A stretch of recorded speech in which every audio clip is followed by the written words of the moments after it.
सद्बुद्धि, सन्मार्ग और कार्य का संकल्प देना, अडिग रहे विश्वास तुम पर, ऐसा अंतः कर देना मेरे हृदय में आने में तुम्हें कोई संकोच न हो। हे गुरुदेव, मुझे नज़रों से दूर कभी न होने देना। हे गुरुदेव, मुझे नज़रों से दूर कभी न होने देना। ये प्रार्थना है, ये भी सुरक्षा कवच की मांग कर रही है गुरुदेव से, है नहीं? गुरुदेव से सुरक्षा। आज का हमारा विषय यही है, लोगों को सिखाएं कि सुरक्षा कवच में किस प्रकार रहा जाता है। अब ये सुरक्षा कवच क्या है? वो क्या है जो हमें सुरक्षा देता है? कहते हैं महारथी कर्ण जो है कवच और कुंडल के साथ जन्मे थे। कर्ण को सूर्यपुत्र कहा जाता है। तो जब उनका जन्म हुआ था तो वो जन्म से ही जो है सूर्य भगवान का उनको वरदान था, उन्होंने कवच और कुंडल दे करके उनको जन्म दिया था। तो जन्म से ही वो शत्रुओं से सुरक्षित थे। कवच को ऐसा समझे कि हमारे जीवन को सुरक्षा प्रदान करने वाला कवच। अब ये कवच युद्ध क्षेत्र में पहले लोग जाते थे तो चमड़े का कवच पहनते थे, लोहे के तार का बना हुआ, जाली का तार का बना हुआ, ये धातु का उसका भी कवच पहनते थे ताकि दुश्मन के हथियार न लगे, है नहीं? सुरक्षा देना। अब बच्चा माँ के गर्भ में रहता है, सुरक्षित रहता है, तो वो गर्भ उसके लिए सुरक्षा कवच है, बच्चे के लिए, है नहीं? ये राजा लोग किला बनाते थे तो वो भी सुरक्षा कवच है ना? हमारा आपका घर या हमारा सुरक्षा कवच है। हम लोग घर में जाते हैं तो सुरक्षित महसूस करते हैं। तो लोगों को ये सिखाना है कि सुरक्षा कवच में किस प्रकार रहा जा सकता है। इसका मतलब ये नहीं कि घर में बैठे रहो, घर में बैठना नहीं, काम करना है, संसार का काम करना है, साधना करना है, लेकिन उसमें आजकल जीवन संघर्ष हो गया ना, तो उस संघर्ष से सुरक्षा, उस संघर्ष से सुरक्षा। अब लेकिन नियम और शर्तें हर जगह होती है ना, कवच के लिए भी नियम और शर्तें होती है। आप जब तक कवच में हैं, आप तक सुरक्षा के घेरे में, तब तक ठीक है। अब लड़ाई में जा रहे हैं और कवच छोड़ दिया बाद में, या सड़क पे गाड़ी चला रहे हैं और हेलमेट छोड़ दिया बाद में, तो सुरक्षा कवच आपने छोड़ दिया तो फिर तो एक्सीडेंट होगा, दुर्घटना होगी, उसका कोई नियम नहीं है। जब आप सुरक्षा के साधन ही उपयोग नहीं कर रहे तो, है नहीं? आप ऐसा नहीं कह सकते नहीं हेलमेट है ना मेरे पास घर में है, घर में मतलब नहीं है, आपको हमेशा है ना से हेलमेट लगा कर ही गाड़ी चलाना है। तो सुरक्षा का आप समझ गए, कोई बहुत बड़ी बात नहीं है। आप सुरक्षित रहेंगे तो जीवन में प्रगति कर सकेंगे, है नहीं? सुरक्षित रहेंगे तो काहे से सुरक्षित? धोखाधड़ी से सुरक्षित, एक्सीडेंट से सुरक्षित, धन संपदा साधन, कुछ भी काम को कोई भी चीज़ लगता है तो वो सारा आपको उपलब्ध रहे। सुरक्षा कवच में रहना जो है ना, जब हम पुरुषार्थ करते हैं तो पुरुषार्थ की सफलता के लिए सुरक्षा कवच जरूरी है ना? सुरक्षा कवच। अब ये सुरक्षा किसी गुरु की हो सकती है नहीं? गुरु की भी हो सकती है। गुरु आपको मार्गदर्शन देंगे तो उस मार्ग पर आप चलेंगे तो आपका व्यर्थ का भटकना खत्म हो जाएगा और आप सही ढंग से सही मंजिल पर पहुंचेंगे। यहाँ ये अर्थ नहीं है कि सुरक्षा मतलब पैसा कमा करके सेफ्टी साइड करें, वो 2 लाख का इंश्योरेंस और 2 करोड़ का इंश्योरेंस नहीं। पैसे से यहाँ मतलब नहीं है, पढ़ाई लिखाई से भी मतलब नहीं है, पढ़ाई लिखाई से भी मतलब नहीं है। लोग बोलते हैं ना लाइफ सिक्योर हो जाएगी, आप जो है 98% लेके आओ, 99% लेके आओ, 100% लेके आओ। तो ये पैसा और शिक्षा, ये वो सारी चीज़ें नहीं हैं, वो सारी चीज़ें नहीं हैं, है नहीं? तो फिर इसको व्यापक अर्थ में लेना चाहिए। व्यापक अर्थ में सत्संग भी आपको सुरक्षा देती है, सद्बुद्धि आपको सुरक्षा देती है, सद्विचार, सद्भावना, सत्संकल्प, है ना, ये भी तो हमको सुरक्षा प्रदान करते हैं। ये ईश्वर की ओर की है, ईश्वर की ओर से दी गई सुरक्षा है। परित्राणाय साधु नाम, है नहीं? तो ये सत्कर्म, सद्विचार, सत्संग, ये साधु लोगों के लक्षण हैं। आप ऐसा करेंगे भगवान आपको सुरक्षा प्रदान करेंगे। भगवान का सुरक्षा कवच है नहीं? तो दुश्चिंतन करेंगे, दुष्कर्म करेंगे तो विनाश तो अपने आप होगा।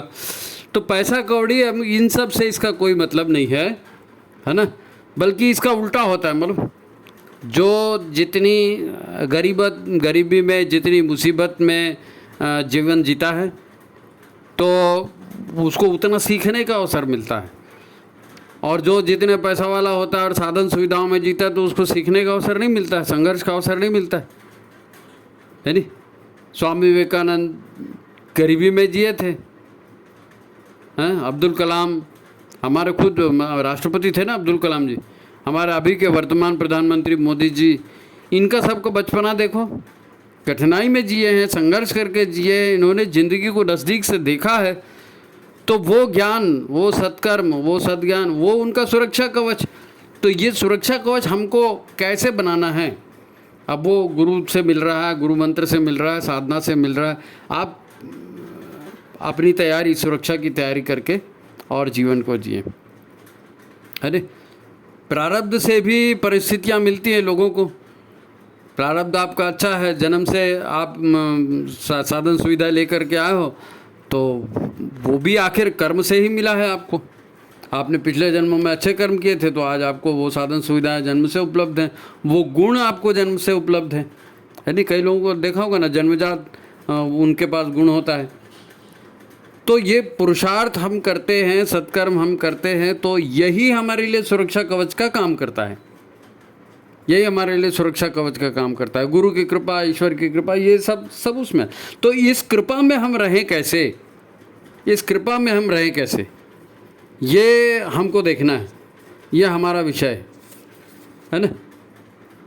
तो आज अपन इसी विषय पर चर्चा करेंगे, इसी विषय पर चर्चा करेंगे कि जब लोगों को सिखाना तो खुद को मालूम होना चाहिए ना कि हमारा सुरक्षा कवच क्या है और हम किस प्रकार से जीवन जिएंगे तो हमारा जीवन सफल होगा और सुरक्षित जीवन रहेगा, है ना। तो आप जो है वीडियो को लाइक कर दीजिए, शेयर कर दीजिए, और जिन्होंने नए हैं जो लोग, वो चैनल को सब्सक्राइब भी कर दें। पुराने लोगों ने तो किया हुआ है, उनको ज़रूरत नहीं है, नए लोग, है ना। तो चलिए आज एक छोटी सी कथा से इसको शुरू करते हैं। और आज की आधुनिक की ही कथा है। एक फिल्म आई थी हॉलीवुड की, यदि आप हॉलीवुड की फिल्में देखते हैं तो आपको मालूम होगा, मैट्रिक्स। तो 3-4 भाग उसके बने थे, और मैट्रिक्स का जो हीरो जो था, जो उसका नायक जो था, केनू रीव्स उसका नाम था। ये सुरक्षा कवच वाली जो बात है ना, ये उसके लाइफ से अपन उदाहरण ले रहे हैं और सीखेंगे, उसके लाइफ से सीखेंगे, इसलिए उसकी ये कहानी दे रहे हैं। तो ये केनू रीव्स जो है, 3 साल में इसके पिता का देहांत हो गया, अनाथ हो गया 3 साल में। उसके बाद जो है वो उसकी माँ ने और शादियाँ वगैरह की होंगी, तो एक सौतेला बाप मिला, फिर दूसरा सौतेला बाप मिला, फिर तीसरा सौतेला बाप मिला, ऐसे 3-3 सौतेले बाप उसको मिले। ओरिजिनल बाप तो उसका मर ही गया था, ठीक है। अच्छा, बचपन से ही इसको, केनू रीव्स को डिसलेक्सिया की बीमारी बचपन से हो गई थी, है ना। तो बड़े संघर्ष में, घर बदलते हुए, माहौल बदलते हुए, बाप बदलते हुए लाइफ चली। अब बड़ा हुआ, शादी किया तो बेटी पैदा हुई तो बेटी मर गई, है ना। बेटी मर गई, उसका दुख जो था वो झेल रहे थे, नहीं झेल रहे थे, तब तक पत्नी का भी एक्सीडेंट हो गया, पत्नी भी मर गई। उसका सपना था कि मैं बड़ा होकर के जो है अपना कैरियर बनाऊंगा, तो प्लेयर के रूप में बनाऊंगा, खिलाड़ी के रूप में। तो मैं जो है हॉकी का प्लेयर बनूंगा। लेकिन उसका खुद का भी एक्सीडेंट हो गया और पैर वैर टूट गया, तो हॉकी खेलना वो भी गया। अब सामान्य व्यक्ति जो है ऐसी दुर्घटनाओं से, ऐसे अपने आप को जो है ना बदनसीब मान लेता है कि मैं बदनसीब हूँ, मेरा जन्म लेते ही माँ चले गई, फिर मेरे बाप चले गए, फिर मेरी बच्ची चले गई, फिर मेरी वाइफ चले गई, फिर मैं बहुत बदनसीब हूँ। तो अपने आप को बदनसीब मान करके और दारू पिएं और नशा करें और इधर उधर आवारागर्दी करें, और ये होता है, डिप्रेशन में चले जाते हैं। बहुत सारे लोग लंथमन काम करते हैं, लेकिन इनके पास पिछले जन्म का सुरक्षा कवच था। अब ये कैसे था मैं आपको बता रहा हूँ। सुरक्षा कवच था, सुरक्षा कवच आपके सत्कर्म आपको सुरक्षा कवच है ना, सद्बुद्धि, सत्कर्म, ये सारे सुरक्षा कवच हैं। गुरु का मार्गदर्शन सुरक्षा कवच है भाई। भगवान ने कहा, बताया ना, परित्राणाय साधूनाम, तो जो अच्छा काम करेगा उसकी सुरक्षा भगवान खुद करते हैं, तो भगवान ही सुरक्षा कवच है उनके। तो खैर, अपन केनू रीव्स की बात कर रहे थे। तो केनू रीव्स को जब हॉकी भी खेलते नहीं बना, तो किसी ने उसको कहा होगा इतना अच्छा दिखता है, हीरो बन जा। तो वो हीरो बनने चला गया और हॉलीवुड की फिल्मों का हीरो बन गया।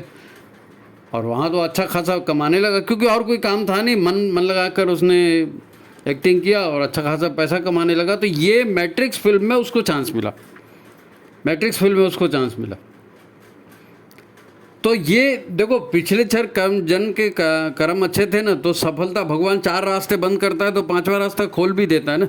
अभी एक्टिंग वाला रास्ता खुल गया, इसमें कमाई होने लगी। लेकिन उसका जो पहले का प्रारब्ध था, जो पहले के संस्कार थे, वो सुरक्षा कवच में उसके साथ थे, वो एक पूंजी उसके पास में थी सत्कर्मों की। तो ये जितना भी कमाता था वो मौज बजा में नहीं उड़ाता था। फिल्मों से जो भी कमाया ना, वो हॉस्पिटल में, चैरिटी में दान करता था। कोई ज़रूरतमंद होता था उसको दान करता था, और ख़ुद जो है मामूली से 2 कमरे के फ्लैट में रहता था, रहता है कहना चाहिए, था क्या है, अभी भी है, वो जीवंत है, केनू रीव्स 2 कमरे के फ्लैट में रहता था। तो जब मैट्रिक्स फिल्म में उसने काम किया, तो मैट्रिक्स फिल्म में उसको कितना पैसा मिला मालूम? 70 बिलियन डॉलर उसको मिला। और ये पूरा का पूरा पैसे उसने हॉस्पिटल को चैरिटी में दे दिया, हॉस्पिटल को चैरिटी में दे दिया। एक दिन उसका वो कहीं शूटिंग वूटिंग कर रहे थे, तो मेकअप मैन होता है इनका, तो मेकअप मैन का कोई असिस्टेंट भी था। उसको कोई कॉल वाल आया होगा, बैंक का मैसेज आया उसमें कि आपका घर जो है वो लोन में है, गिरवी में है, और आप जो है कल तक 10,000 पाउंड पटाओ, नहीं तो आपका घर जब्त हो जाएगा। अब अचानक उसको शौक लगा, वो ड्यूटी पर था, मेकअप असिस्टेंट मेकअप मैन था, ड्यूटी पर था, वो उसको सहन नहीं हुआ, रोने लगा। उसके रोने की आवाज़ सुनी केनू रीव्स ने, उसके रोने की आवाज़ सुनी। कौन रो रहा है भाई, उसको बुलाओ इधर। आया तो, अरे तुम रो रहे हो? हाँ, क्या हो गया? तो उसने बताया कि भाई क्या बताऊँ, तकदीर ही खोटी है। अरे तकदीर खोटी नहीं, क्या हुआ क्या?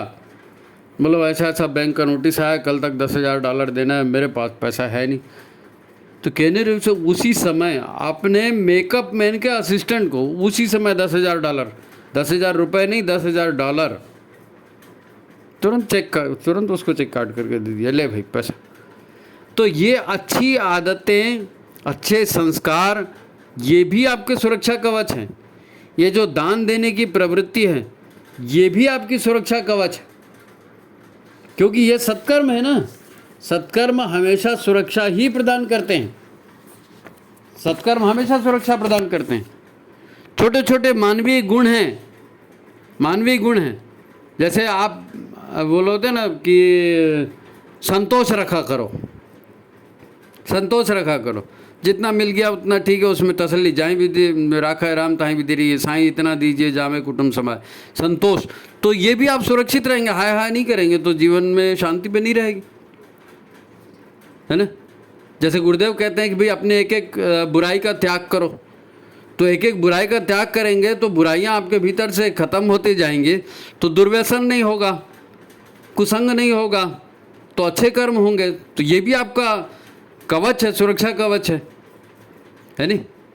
जब आप किसी टारगेट को पाने के लिए, किसी लक्ष्य को पाने के लिए, है ना, कठोर नियम से जीवन चलाते हैं, तो वो तप है, तपस्या है, वो भी जो है आपका सुरक्षा कवच है। आप सुरक्षा कवच हर चीज़ से होता है। आप स्वाध्याय करते हैं तो स्वाध्याय करने से आपको सद्बुद्धि जागृत होती है, तो स्वाध्याय भी आपका सुरक्षा कवच है नहीं। कई लोग जो हैं ईश्वर पर विश्वास करना, ईश्वर को धन्यवाद देना, हे ईश्वर आपने हमको जन्म दिया, इतने हमको साधन दिए, इतना हमका ईश्वर को धन्यवाद। तो ईश्वर को धन्यवाद देंगे और सब कुछ ईश्वर पर छोड़ देंगे तो टेंशन नहीं होगा ना, तो टेंशन रहित होंगे, वो भी आपका सुरक्षा कवच है। हिंसा नहीं करेंगे, मारधाड़ नहीं करेंगे। जब आप भगवान पर विश्वास करेंगे तो जो निर्णय होगा भगवान देखेंगे। हिंसा नहीं अपनाएंगे, समझदारी का रास्ता अपनाएंगे तो आप मुसीबत में नहीं फंसेंगे। सत्य बोलेंगे, लोगों की सहायता करेंगे तो मुसीबत में नहीं फंसेंगे। ज़रूरत से ज़्यादा धन संग्रह नहीं करेंगे तो मुसीबत में नहीं फंसेंगे। दूसरे की धन संपत्ति का अपहरण नहीं करेंगे, दूसरे की चीज़ पर नियत नहीं रखेंगे। वो गुरुदेव कहते हैं ना, पर द्रव्येषु लोष्ठवत, है नी। दूसरे के धन दौलत को जो है पत्थर समझिए आप, उसको कोई नहीं। जब आपकी कमाई है वही आपकी कमाई है।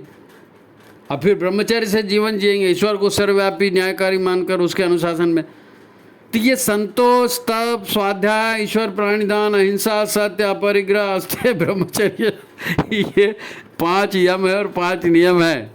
इस यम नियम से जिएंगे तो सुरक्षा कवच बना रहेगा। इस यम नियम से जिएंगे तो सुरक्षा कवच बना रहेगा। ये सुरक्षा कवच में कैसे बने रहना, आप खुद इसमें रहेंगे, आप खुद इस नियम पर चलेंगे और लोगों को चलाएंगे, तो ये एक उदाहरण प्रस्तुत करेंगे ना लोगों को। लोग ऐसे बोलने से थोड़ी सीखते हैं जी। रोल मॉडल बनाना, रोल मॉडल बना, आप रोल मॉडल बनेंगे तो लोग भी आपसे सीखेंगे, उनको भी सुरक्षा कवच मिलेगा। देखो, लाभ से आकर्षित होकर ही संसार चलता है, बिना लाभ के क्या है। आपको लाभ लगेगा तब तो आप वीडियो देख रहे हैं, सुन रहे हैं। कोई भी काम व्यक्ति कहीं भी करेगा, कुछ उसको प्रॉफिट दिखेगा तब करेगा ना। तो आज की जो समस्याएं हैं, आज हम अगर घर को देखें, परिवार को देखें, विश्व को देखें, तो ये जो सारी समस्याएं हो रही है, कितनी भयंकर समस्याएं हैं। समाज में जीना आसान थोड़ी है, कोई आसान काम नहीं बचा अब। और अगर इन सबको हम देखा जाए तो भाई, दुख हमारे भीतर से आता है, खुशियाँ भी हमारे भीतर से आती हैं, भय भी हमारे भीतर से आता है, उत्साह भी हमारे भीतर से आता है। तो अगर हम विशेष सुरक्षा कवच चाहते हैं, सुरक्षा चाहते हैं, संरक्षण चाहते हैं, तो किन किन कामों को करने से ही होगा, किन कामों को करने से होगा। देखो, हमारे लिए खतरे कहाँ से आते हैं? 3 जगह से आते हैं। एक आता है अन्नमय कोश से, शरीर से। दूसरा आता है मनोमय कोश से, विचारों से, भावनाओं से, है नहीं। और तीसरा आता है प्राणमय, ऊर्जा के क्षेत्र से। शरीर ठीक नहीं है, परेशानी है, मन ठीक नहीं है, परेशानी है, ऊर्जा क्षीण हो रही है तो परेशानी है नहीं। अब इन परेशानियों से मुक्ति पाने के जो तरीके हैं, ये सारे सुरक्षा के तरीके हैं। भाई, यदि हम अपनी अंतरंग व्यवस्था को समझ लें, क्या हमारा शरीर कैसे काम करता है, शरीर का और मन का क्या संबंध है, मन का और ऊर्जा का क्या संबंध है, अगर ये मूल बात हम समझ में आ जाती है, तो हम सुरक्षा के घेरे में रहेंगे, हम संभल के चलेंगे। नहीं भाई, एक छोटा सा उदाहरण है। हम भोजन करते हैं तो भोजन पचाने के लिए भी ऊर्जा लगती है। अब हमारे शरीर की अधिकांश ऊर्जा आजकल भोजन पचाने में चली जाती है। क्यों? क्योंकि भोजन के नियम से हम नहीं चल रहे हैं। हम अपनी मर्जी से, अपनी स्वाद का, अपने ढंग का भोजन करते हैं। जितनी बार चाहिए उतनी बार खाना खाते हैं। हम ये सोचते हैं खाना खाना यानी मज़ा करना है, खाना खाना यानी मज़ा करना। मज़ा नहीं आया तो मतलब क्या? खाना शरीर की ज़रूरतों को पूरा करने के लिए है, इसलिए ऐसा सोच के कौन खाता है? जब मज़े के लिए खाते हैं तो वो ज़्यादा भी हो जाता है, तो खाना पचाने के लिए फिर ऊर्जा चाहिए। तो अधिकांश ऊर्जा आपकी भोजन पचाने में चली जाती है, 90% तक। तो शरीर को ठीक करने के लिए, मन को ठीक करने के लिए ऊर्जा कहाँ बची? अच्छा, एक ऊर्जा पेट में जाती है, दूसरी ऊर्जा दिमाग में जाती है। अब भगवान ने हमको दिमाग दिया है, काहे के लिए दिया है दिमाग? ताकि हम अपने जीवन को सुरक्षित रख सकें। अपनी बुद्धि लगा के, अपना दिमाग लगा के जीवन को सुरक्षित रख सकें और अपनी रोजी रोटी, भोजन ढूंढने के लिए इसका उपयोग कर सकें।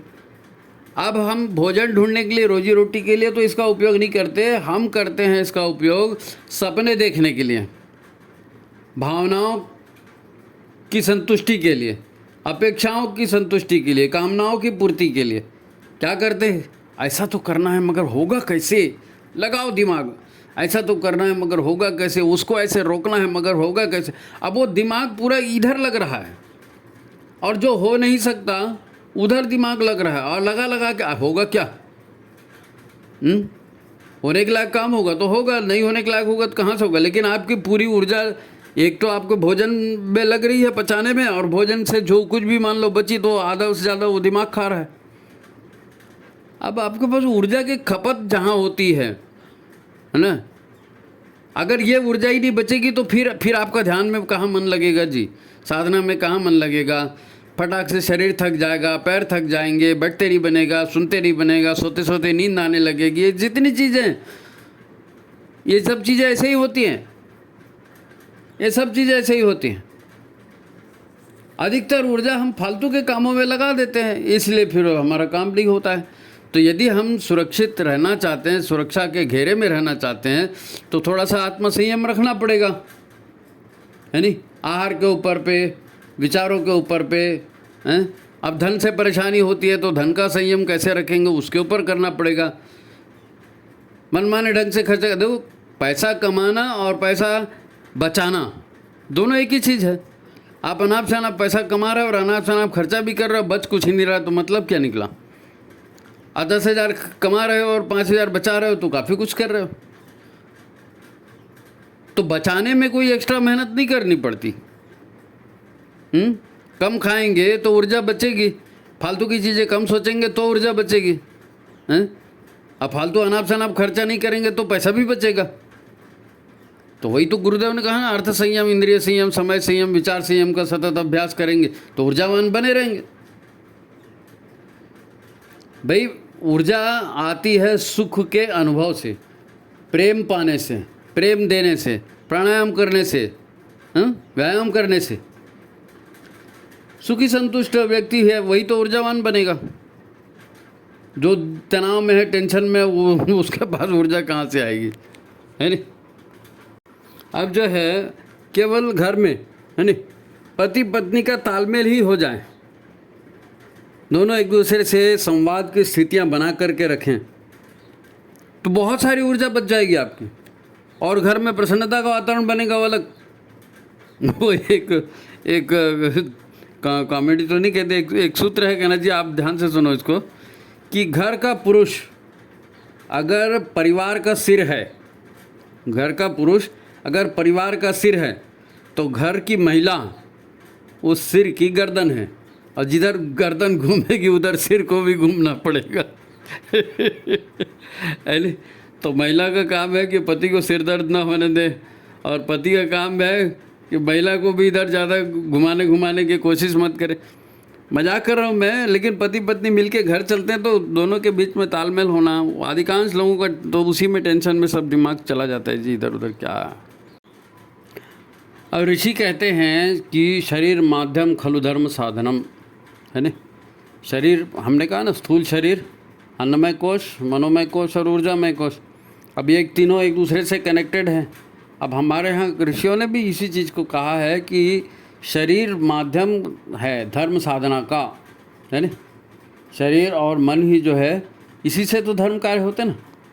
अब शरीर और मन ही साथ नहीं देता तो परेशानी यहाँ से शुरू होती है, दिमाग काम नहीं करता। लोग कहते हैं और दिख भी रहा है समाज में कि जिस प्रकार से तनाव बढ़ रहा है, परिवारों में बिखराव बढ़ रहा है, तो उज्जवल भविष्य कहाँ होगा। हम सब भी जो है ना गुरुदेव का गीत गाते हैं, एक तुम ही आधार सद्गुरु, है ना, और बड़ा अच्छी बात है, गुरुदेव को मानते हैं, है ना। तो गुरुदेव ने भी जो है आज की स्थिति में किस प्रकार से सुरक्षा कवच पाया जा सकता है, उन्होंने उपाय बताए हैं। गुरुदेव ने 18 उपाय बताए हैं, 18 सूत्र, है ना, 18 संकल्प गुरुदेव ने बताए हैं। अब लोग गुरु के गुणगान में लीन है और जो उपाय उनको सरल लगता है वो कर रहे हैं, वो टीका टिप्पणी नहीं करना है हमको, लेकिन वो खुश हैं कि चलो भाई गुरुदेव ने उनको जो है अपना शिष्य बनाया और गायत्री दी और यज्ञ करने का अधिकार दिया, सुरक्षा कवच बना दिया और बोला कि भैया तुम हमारा काम करो, हम तुम्हारा काम करेंगे। तो सब शिष्य खुश हैं, सब शिष्य खुश हैं, और अब दूसरों को भी इस में शामिल करने के लिए यथाशक्ति कोशिश भी कर रहे हैं, भाग दौड़ भी कर रहे हैं। मगर दिक्कत क्या होती है, ये सब ठीक है, मगर दिक्कत तब होती है जब उनकी खुद की समस्याओं का समाधान नहीं हो पाता, उनके परिवार में तालमेल नहीं होता, या उनको पैसे नहीं पुरते, या जो भी अपन ऊपर चर्चा कर चुके हैं वो संतुलन उनके यहाँ नहीं बन पाता। न मन ठीक होता है, न शरीर ठीक होता है, न समय पुरता है, न धन पुरता है, न परिवार या मित्रजन अपेक्षित साथ देते हैं। सारी का परेशानियाँ जो और लोगों को होती हैं, हमारे परिजनों को भी होती हैं, परिजनों को भी होती है, सब जैसे का तैसा है। उधर विनाश की स्थितियां जो समाज में देश विश्व में बन रही वो तो वैसे ही हैं, उल्टे स्थितियां और भी खराब हो रही। तो अब क्या करें। आज हम जो चर्चा कर रहे हैं इसमें ये मुद्दा मेन है, समझने वाली बात क्योंकि परिस्थितियां सामान्य नहीं हैं। आज जिस प्रकार से परमाणु बमों से खिलवाड़ हो रहा है, हैं, लड़ाइयाँ झगड़े, कोई किसी की सुन रहा है क्या? आतंकवाद कोई किसी को देख रहा है क्या? वो सीधा उठाओ मारो। और हमारी अंतरंग स्थिति ऐसी है कि थोड़ा सा जलवायु परिवर्तन हो गया तो हम बीमार हो जाते हैं, जरा सा वायरस कुछ आ गया, बैक्टीरिया आ गया तो गया 5 दिन की छुट्टी। मित्रों, परिवारजनों के साथ रहना अब उतना आसान नहीं रहा है। भाग दौड़ इतनी हमने बना ली है, क्योंकि पैसा फालतू जगह खर्चा हो रहा है, समय फालतू जगह खर्चा हो रहा है, दिमाग फालतू जगह लग रहा है, तो फिर समय की कमी होती है, समय की कमी होती है और व्यस्तता बढ़ जाती है। क्योंकि सब पैसे ही से सब काम होने वाला है, तो फिर पैसे ही कमाने में जाओ। अब पैसे ही कमाने में जाएंगे तो फिर ऐसी भाग दौड़ हो जाती है कि एक दूसरे पर विश्वास नहीं रहता। पैसे की कमी को लेकर के, स्वास्थ्य को लेकर के, सुरक्षा के कारण समस्याएं, बहुत समस्याएं बढ़ गई हैं भाई। जिसको देखो वही भाग रहा है ना। सड़क पे गाड़ी चलाना मुश्किल है, कौन किधर से ओवरटेक करेगा, कौन कहाँ से लाकर ठोकर मारेगा, किसी का कोई अता पता नहीं। तो फिर अब पिछले 15-20 साल जो है ना, 15-20 साल से तो ये और भी ज़्यादा हो गया है। सामाजिक, राष्ट्रीय, अंतर्राष्ट्रीय स्थितियाँ तेज़ी से बनी हैं। बाजारवाद इतना बड़ा है जी। हर चीज़ बाजार में, हर चीज़। नाश्ता करना है बाजार, खाना खाना है बाजार, अनाज लाना है बाजार, कपड़ा बाजार। अब वो दर्जी कहाँ गायब हो गए और वो सब गायब हो पता नहीं। बस अब तो भूख लगी है तो भैया वो स्विगी को बुलाओ और जोमेटो को बुलाओ और ये सब चल रहा है। तो पैसा ही तो लगेगा ना, फिर पैसे के लिए टेंशन है। अच्छा, कोई शांति से बैठ के सोचना भी नहीं चाहता। कोई प्रवचन चले, कुछ खेला, अरे छोड़ना यार, कहाँ प्रवचन लगा है। क्योंकि आदमी सोचने से डरता है। उसको मालूम है कि मैं गलत कर रहा हूँ, लेकिन वो सोचना नहीं चाहता। सोचने से उसको डर लगता है, उसलिए फिर वो सोचता है अरे छोड़ना यार, जो दुनिया का होना है होगा, कहाँ लगा दिमाग। क्योंकि दिमाग में ऑलरेडी इतना टेंशन है कि बाकी और सोच करके कोई तनाव लेना ही नहीं चाहता। तो उसको पार्टी करना, दारू पीना वो अच्छा लगता है, वो सरल पड़ता है, उसी को करता है। जो होगा सब मरेंगे, हम भी मरेंगे बोलते हैं। यानी यही तो सब हो रहा है। लेकिन हमारा सुरक्षा कवच हमारे गुरु हैं। हमारा सुरक्षा कवच हमारे गुरु हैं। गुरु का दिया मंत्र है, गुरु के दिए कार्यक्रम है। इन्हीं को करेंगे तो हम सुरक्षित रहेंगे। क्योंकि गुरुदेव ने स्वयं कहा है कि हमें अपने बच्चों का पूरा ध्यान रहेगा, हमें अपने एक एक बच्चे की चिंता है। तो ये बड़ा गंभीर मुद्दा है और ये सोचना पड़ेगा। हर किसी को शांति से बैठ के सोचना पड़ेगा, क्योंकि इसका समाधान दूसरा नहीं निकालेगा। अब समस्याएं ही इतनी हैं ढेरों कि हम तो समस्या गिनते गिनते परेशान हैं। तो हमको गुरु की छत्र छाया चाहिए, गुरु का सुरक्षा कवच चाहिए। तो गुरु का सुरक्षा, गुरु और शिष्य का संबंध क्या है? करिष्ये वचनम तव। आपको अपनी कामनाएं छोड़ करके गुरु की कामनाओं को अपनाना पड़ेगा। नहीं ये मेरे लिए अच्छा है, ये मेरे लिए अच्छा है, नहीं, जो गुरुदेव ने कहा है वो अच्छा है। वो इंग्लिश में कहावत है ना, desire is the all cause of suffering. Desire is the all cause of suffering. Desire माने कामनाएं, कामनाएं ही सारे सफरिंग मतलब क्या करें, दुखों का कारण है। कामनाएं ही सारे दुखों का कारण है। इसलिए अपनी कामनाओं को त्याग करके गुरु की कामनाओं को स्वीकार करना पड़ेगा। गुरु का सुरक्षा कवच चाहिए। तो और गुरु ने अपनी बातें 18 सूत्र के हमारा युग निर्माण सत्संकल्प में पूरी की पूरी दे दी हैं। उसके आधार पर जीना पड़ेगा, है नहीं? जैसे अपन ने कहा ना, बिना हेलमेट के गाड़ी चलाएंगे तो एक्सीडेंट होगा, वैसे ही गुरुदेव ने जो 18 सूत्र बताए उस आधार पर नहीं चलेंगे तो इस कठिन दुनिया में हम नहीं जी सकेंगे। अब इसकी चिंता मत करो कि वहाँ एटम बम फूटेगा और हम मर जाएंगे तो क्या होगा। तो जो आप मर जाएंगे तो ये कैरी ऑन होगा ना अगले शरीर में, अगले जीवन में। जब भी आपको मिलेगा तो ये गुण हैं, ये आपके पाप हैं, ये पुण्य हैं, ये सारे कैरी ऑन होंगे, आगे आपको मिलेंगे। तो जीवन तो खत्म होने वाला है नहीं। गुरु का सुरक्षा कवच चाहिए तो गुरु की बात माननी पड़ती है। भगवान कृष्ण ने भी कहा है कि यदि आप मेरा साथ चाहते हैं, मुझे पाना चाहते हैं, तो आपको मेरी चेतना के अनुसार आपको अपनी चेतना को बदलना पड़ेगा। आपको अपनी चेतना को बदलना पड़ेगा। मजा मौज की टेंडेंसी नहीं, सेवा की टेंडेंसी अपनानी पड़ेगी। सेवा की टेंडेंसी अपनानी पड़ेगी। भाई गुरु के पसंद का काम करोगे तभी तो गुरु का सुरक्षा कवच मिलेगा ना, सीधी सीधी बात। तो ठीक है, काफ़ी बात हो गई अपनी, और नहीं तो फिर वीडियो लंबा हो जाता है। तो आज यहीं पर इसको समाप्त करते हैं, और बाकी आप जैसा प्रश्न करेंगे, जैसी आप परिस्थितियाँ बताएंगे। और एक बार फिर से वही कह देते हैं कि वीडियो को लाइक करिए, शेयर कीजिए, है ना, और ज़्यादा से ज़्यादा लोगों तक पहुंचाइए। तो आज की बात यहीं समाप्त करते हैं। सभी को प्रणाम, नमस्कार।